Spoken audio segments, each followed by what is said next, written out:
So, kumain nga kami dito sa isang restaurant. Dito yan matatagpuan sa Tagaytay. Ayan, dito kami kumain ng pananghalian.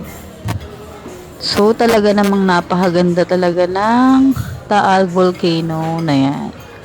Ayan, dito nga pala kami sa La Terraza Restaurant. Dito kami kumain after naming pumunta ng Batangas. So, yan. So, yan. Naghanap muna kami ng aming makakain. Ayan.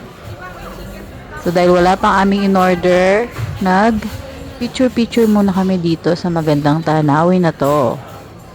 Ayan. Talaga namang nakaka-relax ang tanawin.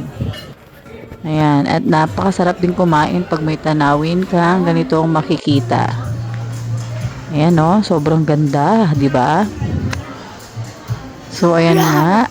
At i-zoom natin. Ayan. Diba kitang-kita ang kagandahan ng Taal Volcano. Ayan. Yan ang tsura niya pag zoom. Yan, sobrang ganda. Kala mo nasa ibang planeta ka. Boracay na yan. O, diba? So, ayan nga si Lila at nag-post muna dyan dahil wala pang aming food. So, meron din pala dito sa baba. Ayan, maluwang dito eh.